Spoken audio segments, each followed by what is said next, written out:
అందరికీ praise the lord. ఈ రోజు నుండి బైబిల్ గ్రంథాన్ని ధ్యానం చేయబోచున్నాము. అందులో మొదటిగా యోనా గ్రంథాన్ని తీసుకోవడం జరిగింది. దేవుడు యోనా ద్వారా మనకు నేర్పించే విషయాలను గమనించుకుని మన జీవితం దేవునితో అంటకట్టబడి దేవుని పోలికగా ఉండుటకు ప్రయత్నం చేద్దాం. యోనా గ్రంథం 1వ అధ్యాయం. యెహోవా వాక్కు అమిత్తయి కుమారుడైన యోనాకు ప్రత్యక్షమై ఇలాగూ సెలవిచ్చెను.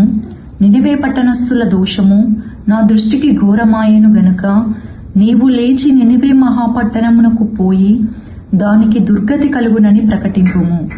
అయితే యెహోవా సన్నిధిలో నుండి తర్షీషు పట్టణమునకు పారిపోవలనని యోనా యొప్పేకి పోయి తర్షీషునకు పోవు ఒక ఓడను చూచి ప్రయాణమునకు కేవు ఇచ్చి యెహోవా సన్నిధిలో నిలువక ఓడ వారితో కూడి తర్షీషునకు పోవుటకు ఓడ ఎక్కెను. అయితే యెహోవా సముద్రం మీద పెద్ద గాలి పుట్టింపగా సముద్రమందు గొప్ప తుఫాను రేగి ఓడ బద్దలై పోవు గతి వచ్చెను. కాబట్టి నావికులు భయపడి ప్రతి వాడును తన తన దేవతను ప్రార్థించి ఓడ చులకన చేయుటకై అందులోని సరుకులను సముద్రములో పారవేసిరి. అప్పటికి యోనా ఓడ దిగువ భాగమునకు పోయి పండుకొని గాఢ నిద్రపోయి ఉండెను.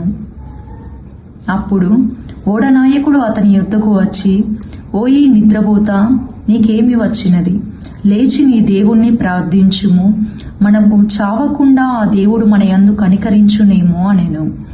అంతలో ఓడవారు, ఎవరిని బట్టి ఇంత కీడు మనకు సంభవించినది తెలియుటకై మనము చీట్లు వేతము రండని ఒకరితో ఒకరు చెప్పుకొని చీట్లు వేయగా చీటి యోనా మీదికి వచ్చెను. కాబట్టి వారు అతన్ని చూచి, ఎవరిని బట్టి ఈ కీడు మాకు సంభవించెనో, నీ వ్యాపారం ఏమిటో, నీవెక్కడ నుండి వచ్చితివో, నీ దేశమేదో, నీ జనమేదో, ఈ సంగతి అంతయు మాకు తెలియజేయుమనగా అతడు వారితో ఇట్లనెను, నేను హెబ్రీయుడను, సముద్రమునకును భూమికిని సృష్టికర్తయి ఆకాశమందుండు దేవుడేగి ఉన్న యెహోవాయందు నేను భయభక్తులు గలవాడనై ఉన్నాను. తాను యెహోవా సన్నిధిలో నుండి పారిపోచున్నట్టు అతడు ఆ మనుష్యులకు తెలియజేసి ఉండెను గనుక వారి సంగతి తెలుసుకొని మరింత భయపడి నీవు చేసిన పని ఏమని అతన్ని అడిగిరి. అప్పుడు వారు, సముద్రం పొంగుచున్నది, తుఫాను అధికమగుచున్నది, సముద్రం మా మీదికి రాకుండా నిమ్మలించినట్లు మేము నీకేమి చేయవలనని అతన్ని అడుగుగా, యోనా, నన్ను బట్టియే ఈ గొప్ప తుఫాను మీ మీదకి వచ్చెనని నాకు తెలిసి ఉన్నది. నన్ను ఎత్తి సముద్రంలో పడవేయుడి, అప్పుడు సముద్రము మీ మీదకి రాకుండా నిమ్మలించునని అతడు వారితో చెప్పినను. వారు ఓడను దరికి తెచ్చుటకు తెడ్లను బహుబలముగా వేసిరి గాని గాలి తమకు ఎదురై తుఫాను బలము చేత సముద్రం పొంగియుండుట వలన వారి ప్రయత్నము వ్యర్థమాయెను. కాబట్టి నాకు, యెహోవా, నీ చిత్త ప్రకారముగా నీవే దీన్ని చేసితివి.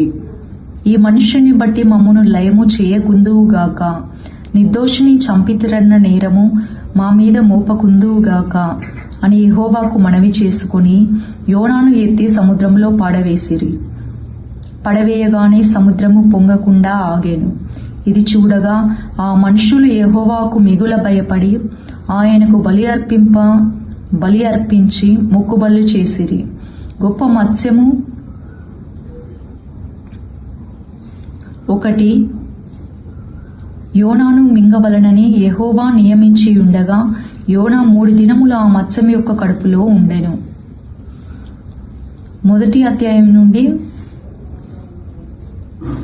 మనం గమనించుకునే విషయం ఏమిటంటే, యోనా దేవుని మాటకు లోబడకుండా పారిపోవడం. దేవుని మాటకు ఆయన లోబడలేదు. నినవే పట్టణానికి వెళ్ళమని చెప్తే తర్షీషు పట్టణానికి పారిపోవడం జరిగింది.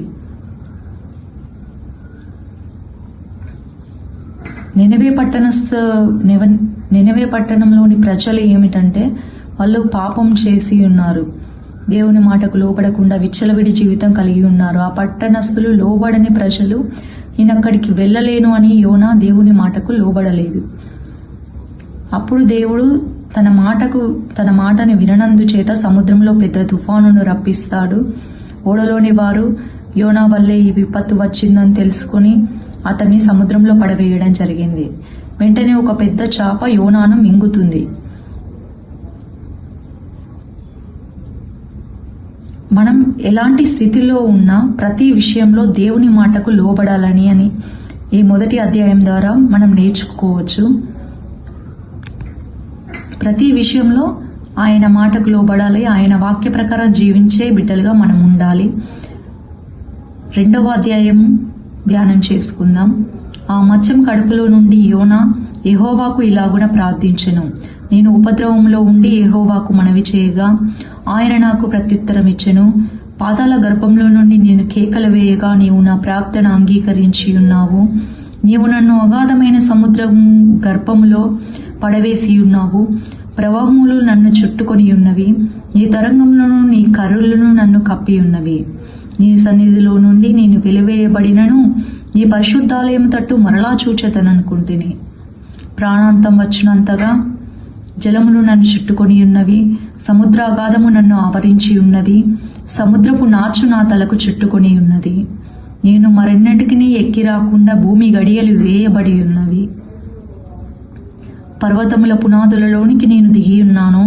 నా దేవా యెహోవా, నీవు నా ప్రాణము కూపంలో నుండి పైకి రప్పించి ఉన్నావు. కూపంలో నుండి నా ప్రాణము నాలో మూర్ఛిల్లగా నేను యెహోవాను జ్ఞాపకం చేసుకుంటేని. నీ పరిశుద్ధాలయంలోనికి నీ యొద్దకు నా మనవి వచ్చెను. అసత్యమైన వ్యర్థ దేవతలయందు లక్ష్యముంచు వారు తమ కృపాధారమును విసర్జింతురు. కృతజ్ఞతాస్తుతులు చెల్లించి నేను మీకు బలులను అర్పింతును. నేను మొక్కుకొనిన మొక్కుబళ్లను చెల్లింపక మానను. యెహోవా యొద్ద నీ రక్షణ దొరుకును అని ప్రార్థించెను. అంతలో యెహోవా మత్స్యమునకు ఆజ్ఞేయగా అది యోనాను నేల మీద కక్కివేసెను.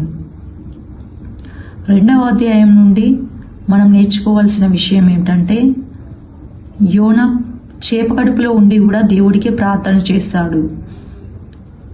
3 పగళ్ళు 3 రాత్రులు ఆయన చేప కడుపులో ఉండి తన తప్పు తెలుసుకొని దేవునికి భక్తితో ప్రార్థన చేయడం జరిగింది. అప్పుడు దేవుడు చేపకు ఆజ్ఞాపించగా అది యోనాను ఒడ్డున కక్కివేస్తుంది. ఇక్కడ నుండి మనం నేర్చుకోవాల్సిన విషయం ఏమిటంటే, ఎటువంటి క్లిష్ట పరిస్థితుల్లో మనం ఉన్నా ప్రార్థన చేయాలి.